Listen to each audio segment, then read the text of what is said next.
Hi, I'm Tom Laskowski, Director of Midwest Native Skills, and here we are again for our every other Thursday Facebook Live broadcasts. So, a few things.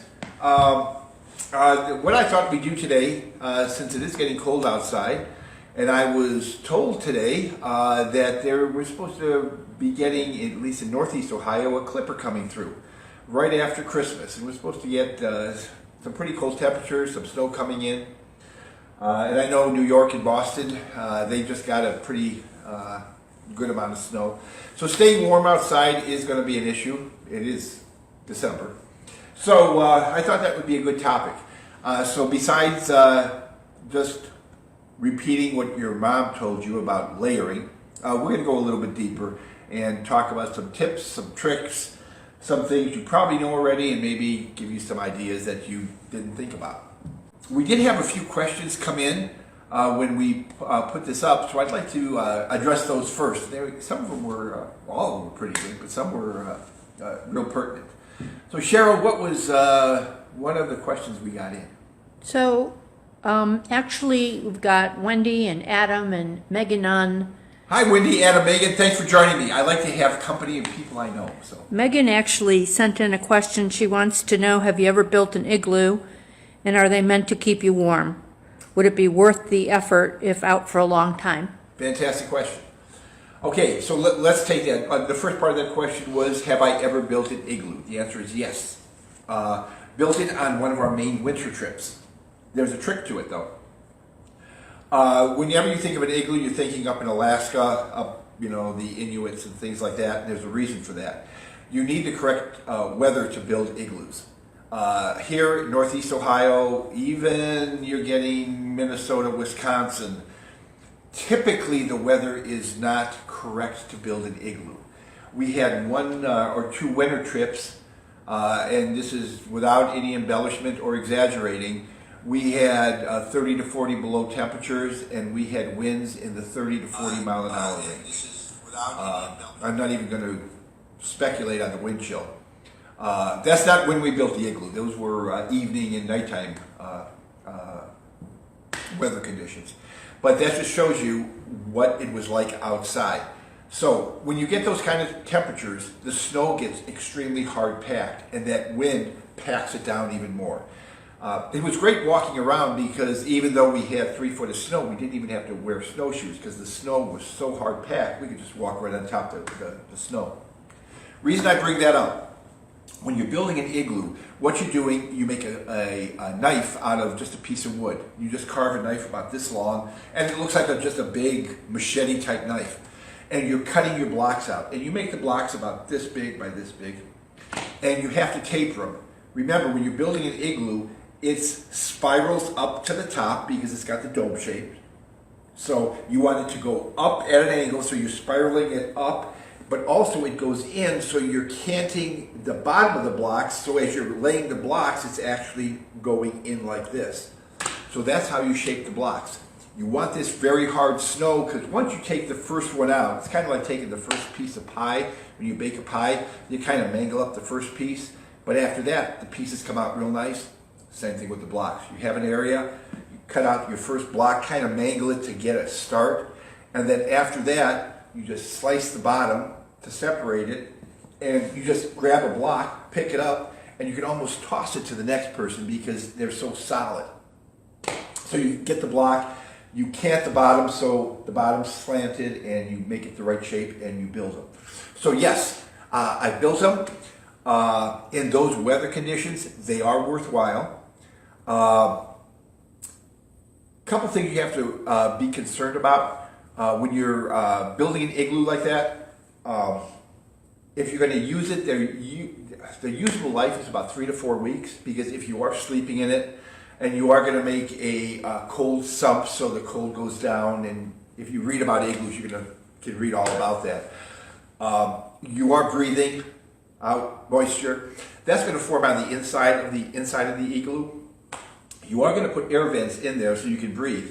Problem is, after about 3 or 4 weeks, you're going to form a layer of ice on the inside of the igloo, and that's going to form kind of almost like a refrigerator inside. And you can die of suffocation if locked in a refrigerator. Well, it depends on how tight your door is. You can die inside of an igloo too. So, are they warm? Oh, yeah. Well, warm is relative. Inside an igloo, outside temperature could be 0, 10, 20 below zero. Inside of an igloo, temperatures, when we took a thermometer in there, they got up to about 39, 40 degrees with our body heat.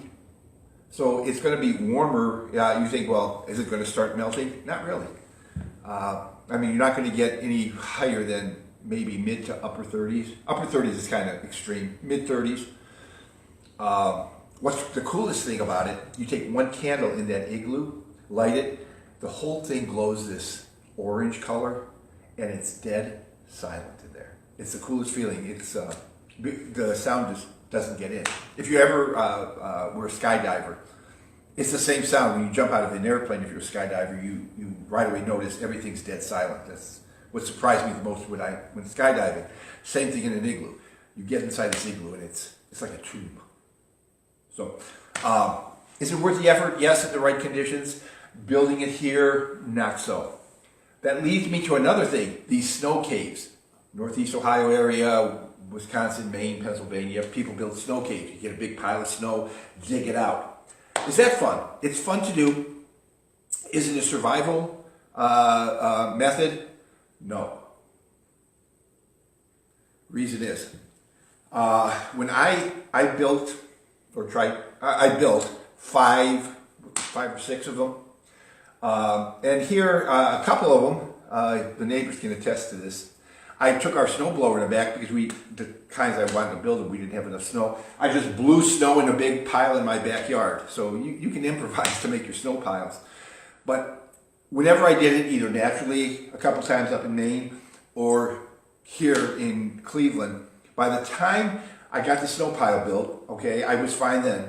But by the time you dig it out and, make your snow cave, I was wet from the inside because I was perspiring, because it's a lot of work to dig that snow out. And on top of that, I'm rolling in the snow, have snow on top of me. The snow was melting on my outer layers. Even though they're waterproof, I was still getting wet. So I was getting wet from the inside by my perspiration and from the outside. So at the end, I was soaking wet. If this was a survival situation, I would have went into hypothermia and died. No question.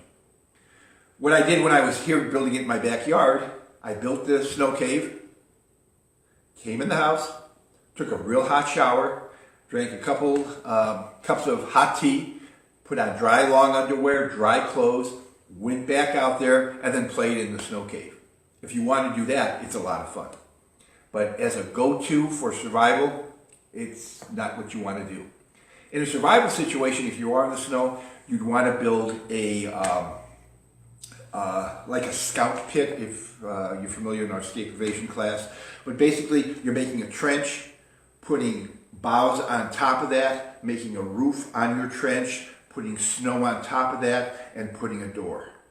We can talk about that in our when we take our survival class. So. Okay, but that's a long answer to your very good question on the igloos. Next question. Yeah, Terry and Teresa have joined us. Terry, hi, Teresa. Is there a last name on the Terry and Teresa? Do I know them, or are these new Terry and Teresas? Terry Whittick. Whittick, okay. And hi, Terry Whittick. Your cousin. My cousin. Hi, cousin Terry. Wendy wants to know what she should carry for warmth in case of an emergency in her car, and are synthetic blankets any good? Synthetic blankets are better than nothing. Wool blankets are better than synthetic blankets. You're going to hear me say, if you ever call me up, ask me what's the best thing to wear in the winter, my answer is always going to be the same. It's going to be wool. Synthetics for outerwear, and we're going to go into this a little later, are pretty good down to the teens, maybe to the single digits. Whenever I wore them on some of my first Maine winter trips, they're good. They seem to stop working at around 5 degrees above zero and definitely stop working at about 0. Wool works at all temperatures from 32 down to, well, the coldest I've been was, like I said, 40 below and 30 mile an hour wind. So wool is what you want. So in your car, I would have a wool blanket for warmth. We're going to go over some other things, Wendy, in this little kit in your car. So we're going to have a way to keep your heat in.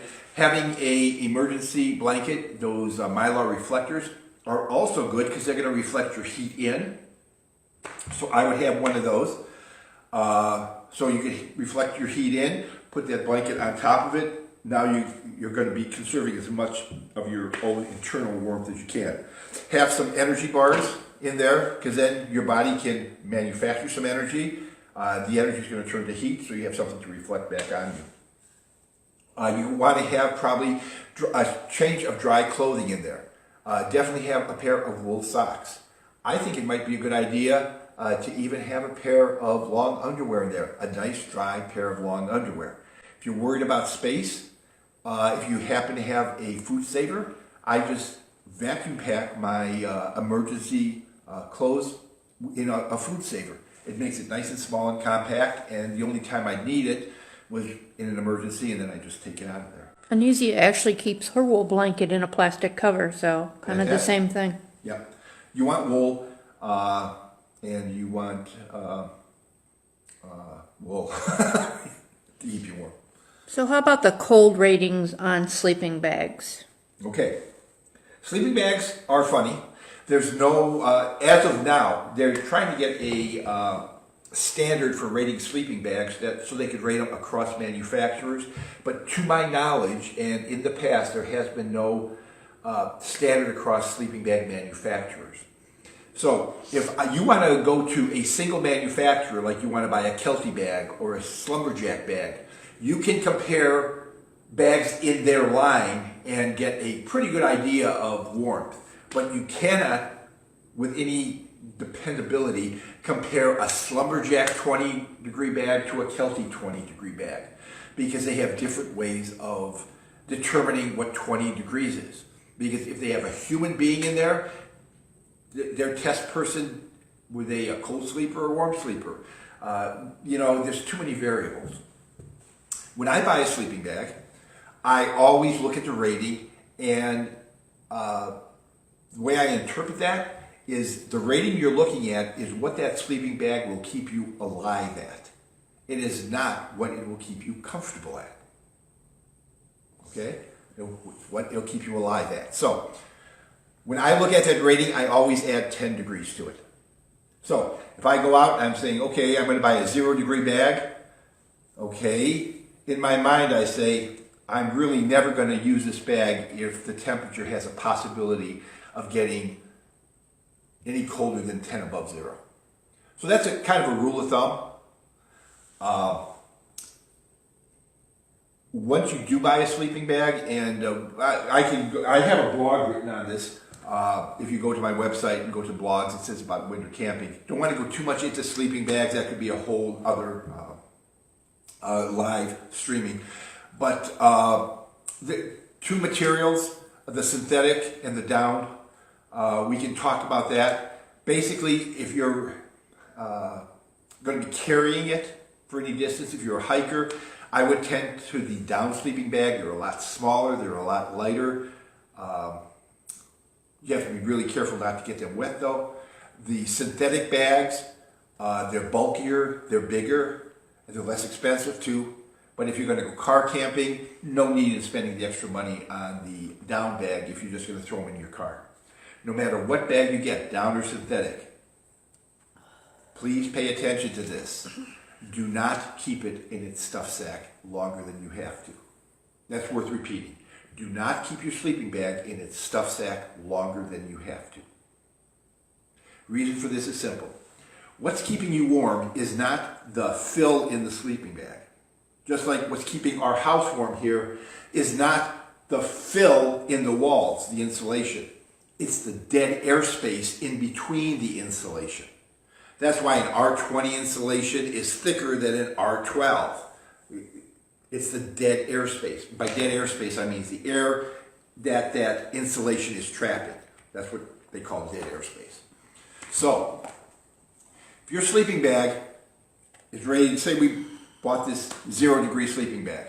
It's going to have so much loft to it. That's the dead air space. That's great. We go camping, whatever, and we have to put our sleeping bag to get it from home to our campsite, and that's okay for a short amount of time. But when we come home, if we keep it in that stuff sack all tightened down and put it in our attic for 6 months or a year, it's all that filling is compacted and compressed. Then in a year from now, we go camping again and we take it out. That filling never springs back to its original height, original shape.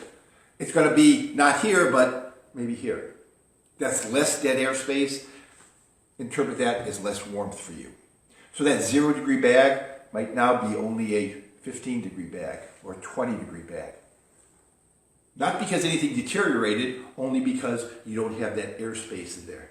And you keep that in its stuff sack for another year, now your 0 degree bag is really not going to spring to what it was. It's going to be this big. Now it might be a 25 degree bag. So, what I'm saying, don't keep it in the stuff sack. Some of the more expensive bags comes with a storage bag.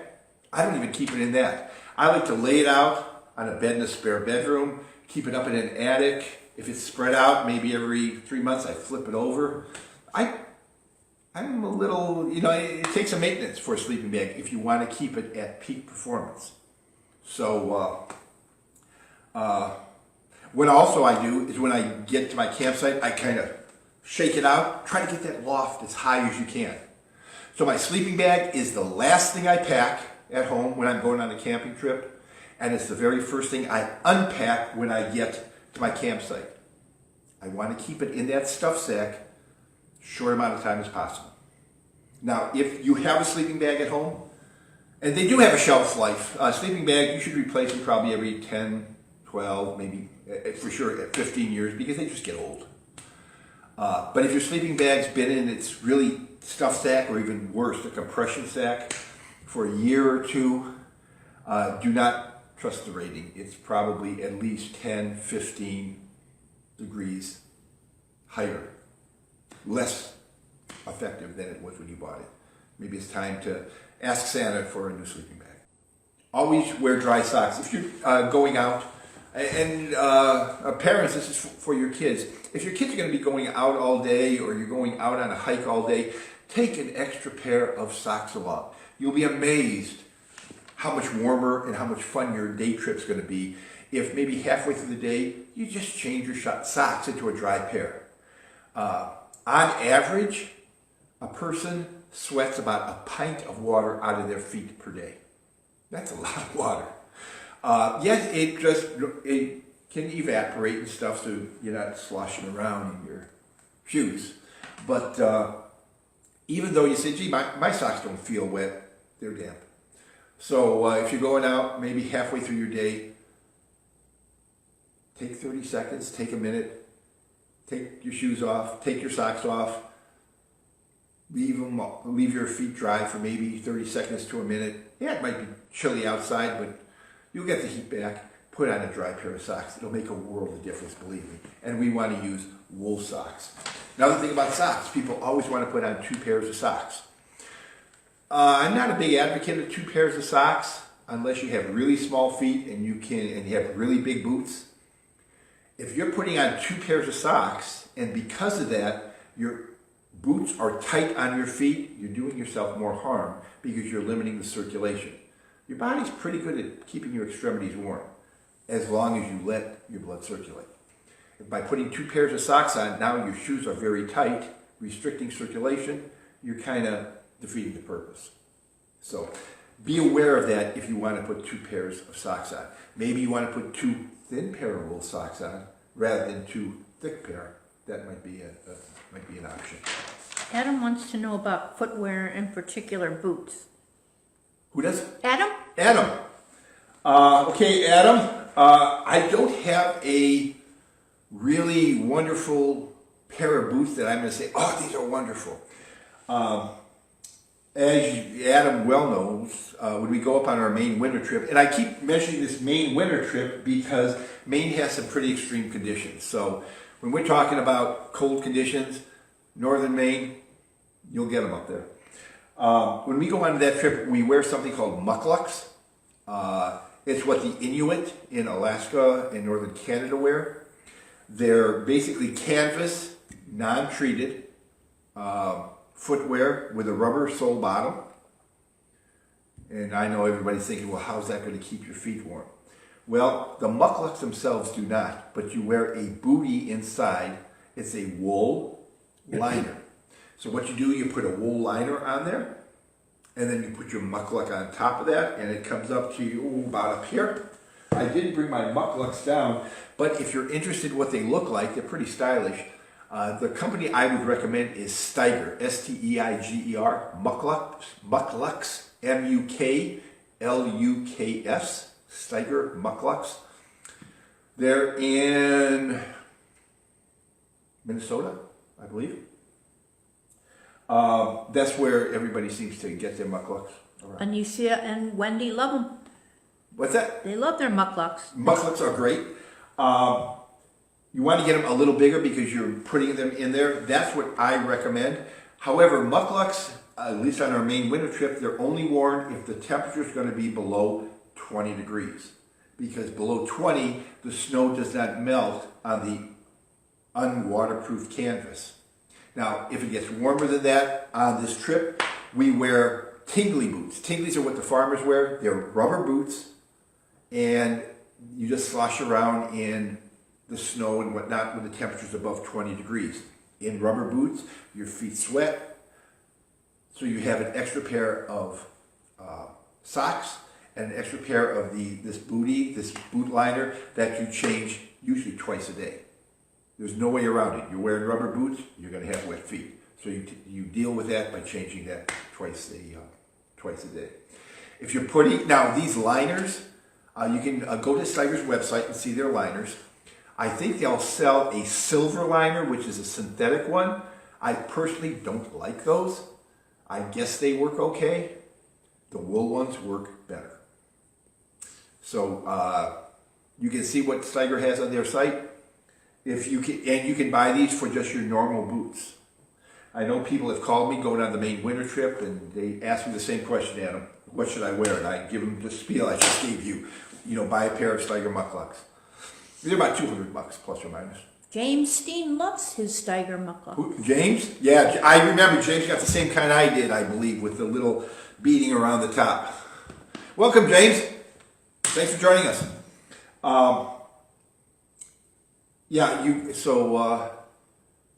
The inserts. You can. I just like the wool inserts a little bit better. They just seem to keep my feet warmer. And so you can put those in any shoes. But the people on my that come on my trips, I would say, they say, "Oh, I got Mickey Mouse boots. They're military. They're rated to 50 below, and they'll bring them and wear them, and they'll have cold feet, or they'll have new things, and they'll bring them and wear them and have cold feet." But if you want to put something in your boots, get those booty liners. You can even get a insole. And I guess we might as well give everybody a quiz out there. What do you think, Cheryl? See if they've been paying attention. Okay. What do you think would be the best material a insole would be made of if you're going to put them in the bottom of your boots? It's wool. You knew that answer. What about the alpaca ones I got you? Alpaca, yeah. Cheryl bought me some alpaca ones. To be honest with you, I haven't worn them long enough to give you a true comparison. I have worn alpaca socks versus wool socks. They say alpaca's warmer. In the socks, at least, I had not noticed any significant difference. They're softer, I think, but as for warmth, I think it's about a toss-up. But that's me. Wear a hat. Guys, what'd your mom tell you? You lose 70% of your heat from your head, wear a hat. When your feet are cold, put a hat on. If your head's cold, put on socks. It's kind of opposite like that, especially when you're sleeping. But yeah, wear a hat. And I won't give you this quiz again, but what do you think the hat should be made of? Right, same answer. Yeah, you're wool, you got it. Okay. What about that hat you have over there? Oh, the hat I have here? Yeah. Well, This hat here, I had made up for me. It's a very stylish hat.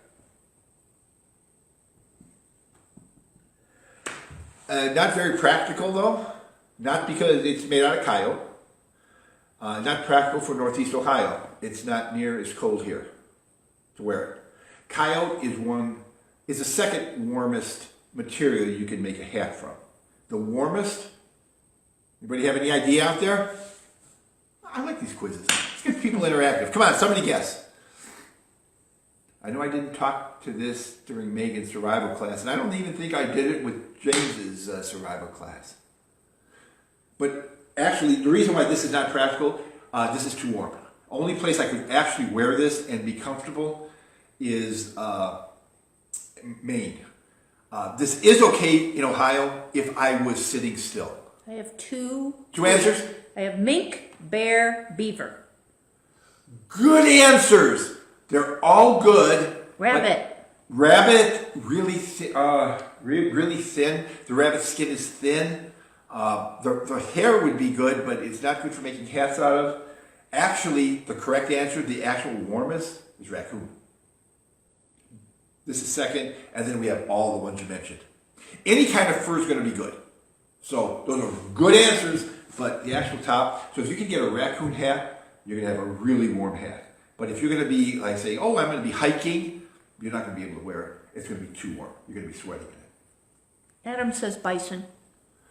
Bison's there, not quite as warm as this thing here. So, okay, that was the hat stuff.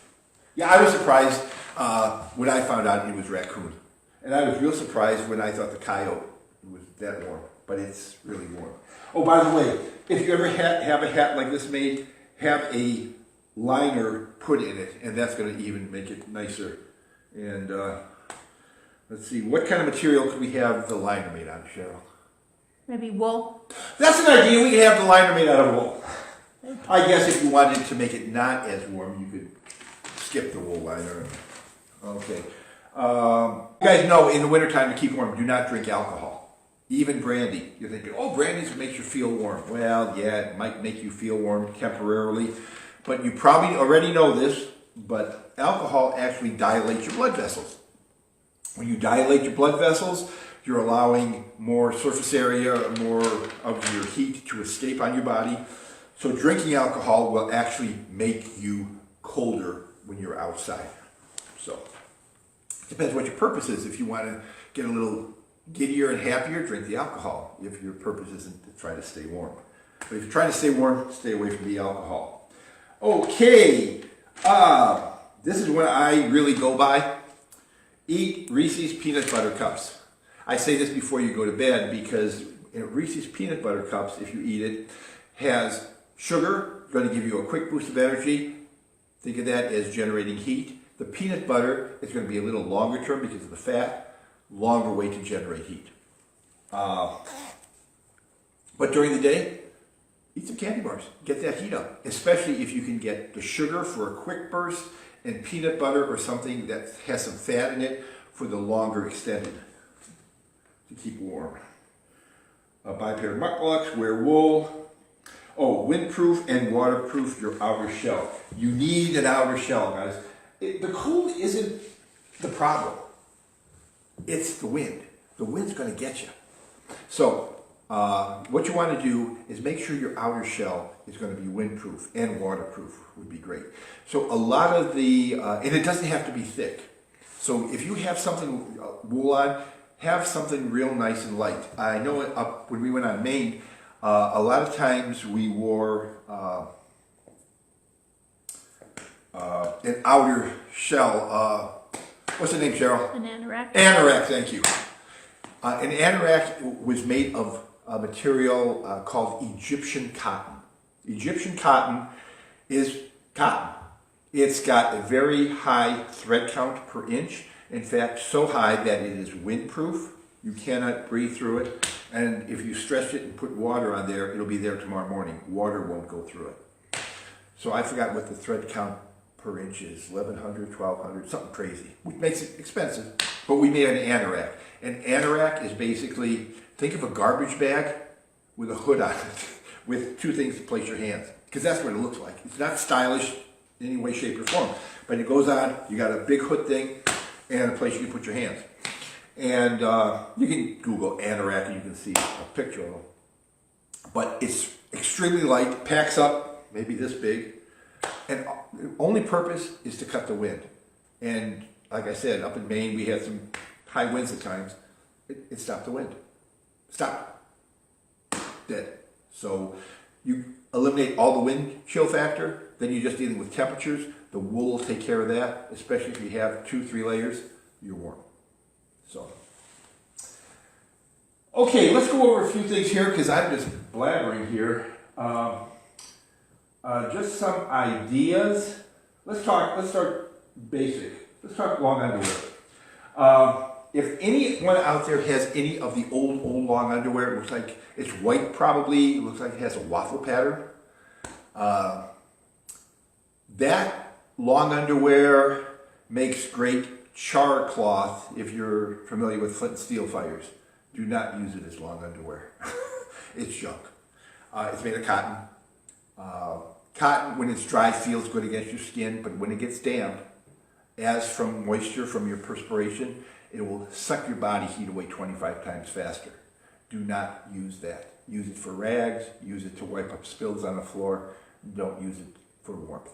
You can go out and use polypropylene long underwear. Not bad. The theory behind using polypropylene is it wicks the moisture away from your skin, which is a good thing. Then it will transfer it to an outer layer where it can evaporate away from your body. That's the theory of it, and it works pretty well.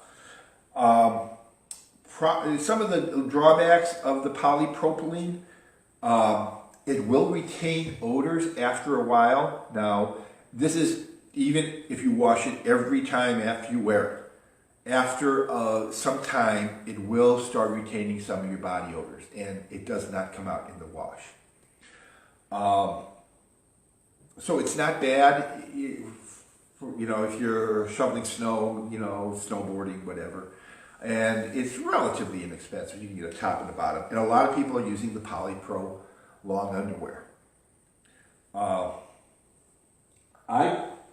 prefer, and I'm going to all, I don't know if you can see this on there. This is my LLB. That's where I got this. Wool long underwear. It's expensive. The bottoms are about $50 and the tops are about $50. So you talk $100 a set. So it's not something you want to buy your kids that are still growing, but for yourself, if you stop growing, might not be a bad investment. It's actually very thin, so it's very comfortable. Now you're thinking, well, what about the itchy factor? Well, the trick here is you just get long underwear that's made of merino wool, M-E-R-I-N-O, merino wool. That's not itchy. It's made from, I believe it's a type of sheep. Somebody can correct me, but I believe it is.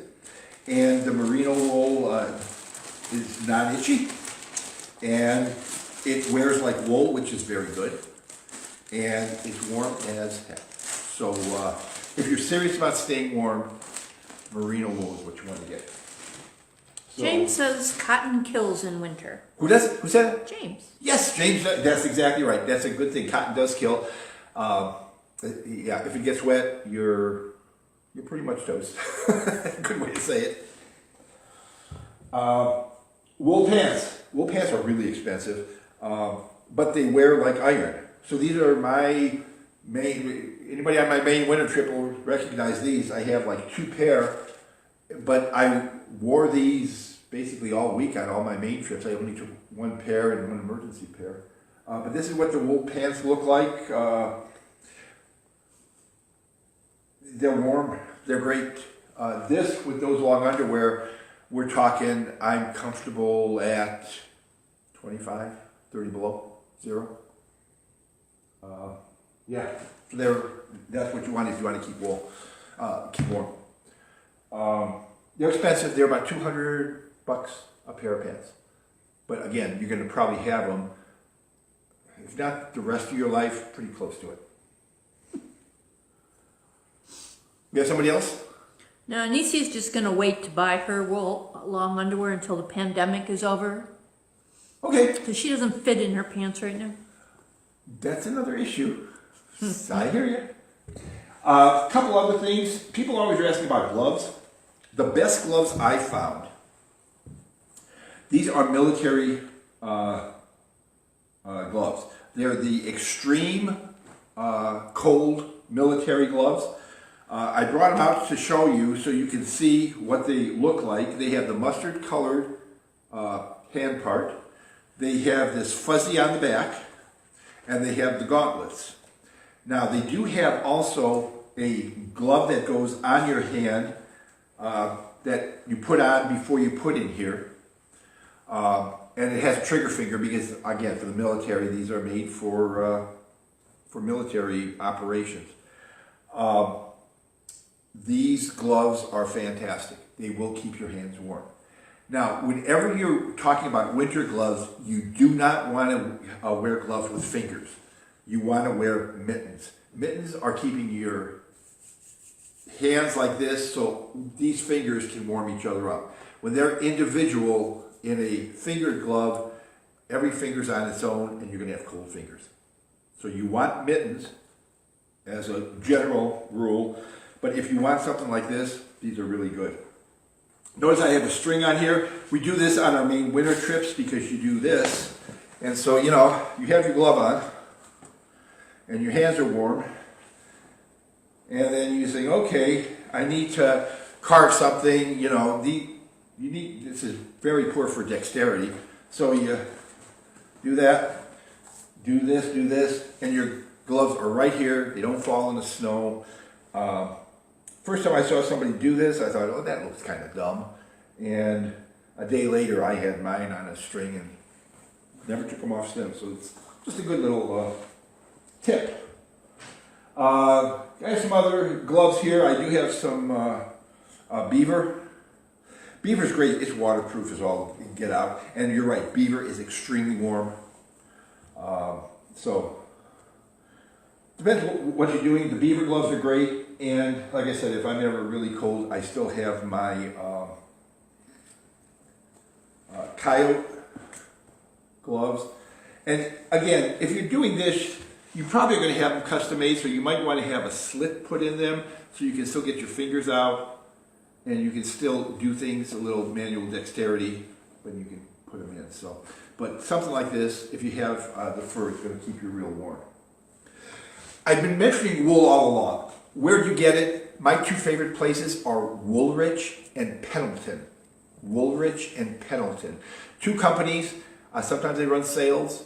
A shirt, a Woolrich shirt, they're pretty thin. You don't want to get shirts with padding and stuff like that. The wool will do the job. Just get a normal thin shirt and the wool will keep you warm. So you don't want anything bulky. I'd rather wear a wool undershirt, a thin wool shirt, and maybe a wool sweater. You're talking that with a windproof coat, windproof overlayer.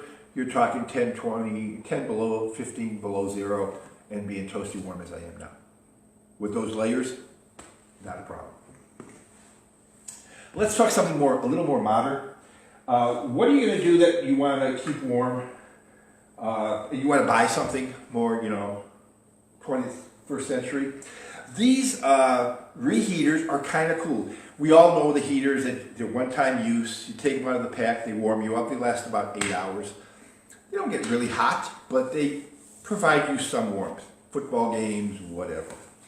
These are reusable, kind of nice. If you never saw one, they got a little coin type thing in here that you just flex like that. And let's see, you'll see can you see that? It's kind of growing a white color in there. And it's producing lower. There, how's that sound? No? Higher. Perfect. So now it all turned white and it's kind of squishy and it's a nice, comfortable warmth.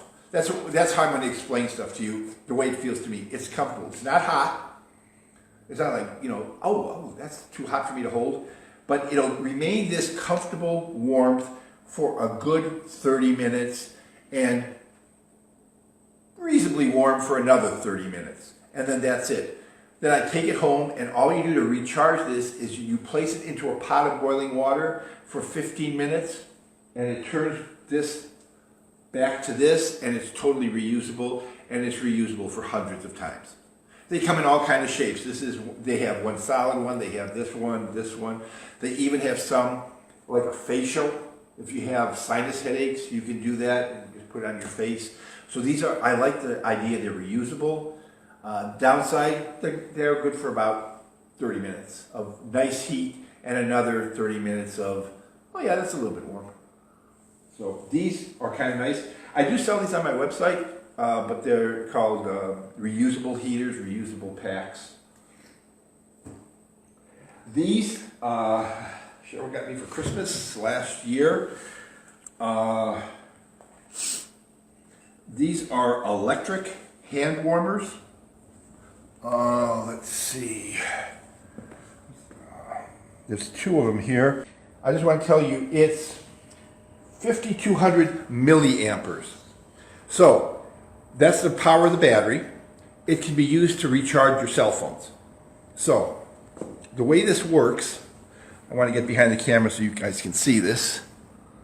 Okay, there's a button here. I'll hold it down for about 3 seconds. And you see that red light come on? That means it's on low, medium, 4, and 5, or 3 and 4. Now, turn it off, hold the button in, goes off, punch it twice, and that tells me my battery level. Okay, so why are these things so great? Well, turn that off. Fits in your hand real nice. If I put it on level 1, it'll last for about 6 hours. And when you hold them, you would say, yeah, that's warm. It's a little bit warm. Go to level 2, it'll last about 5 hours. And you're going to say, okay, that's actually warming my hands up.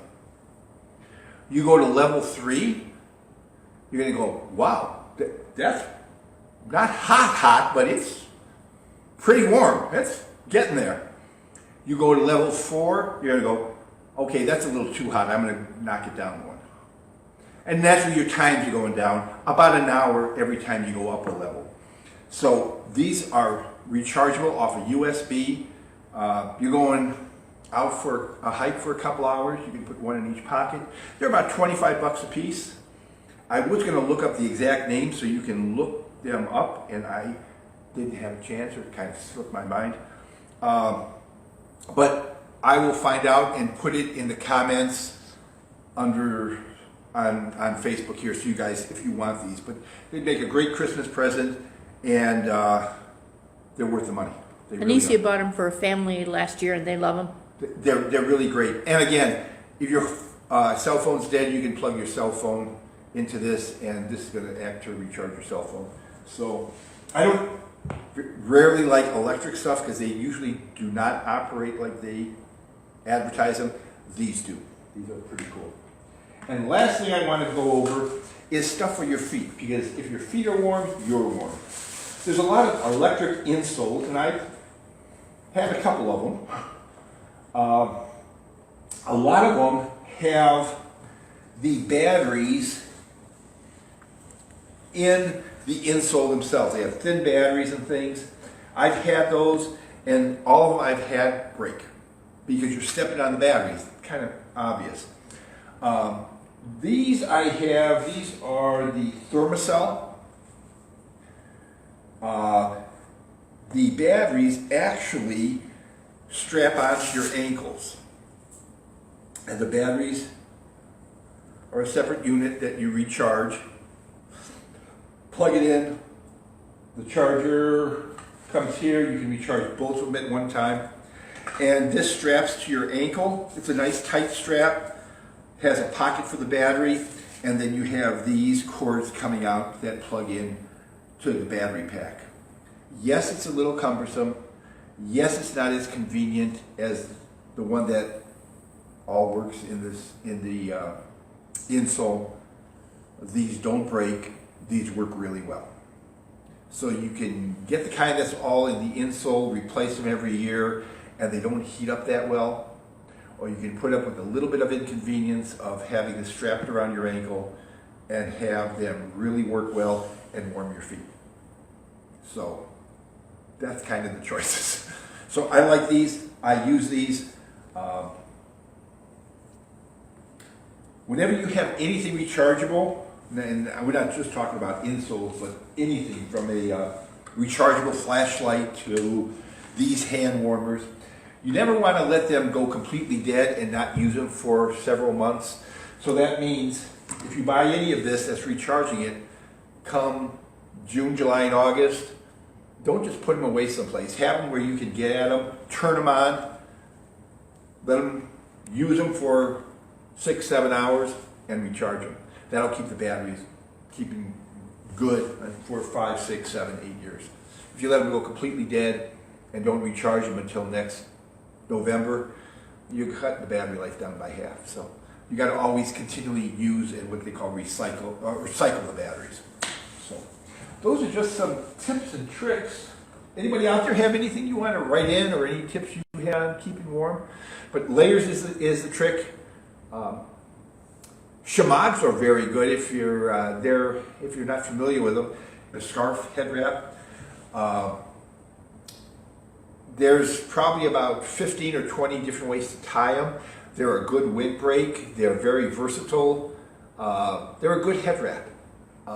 Didn't want to go into that because that could be another whole Facebook.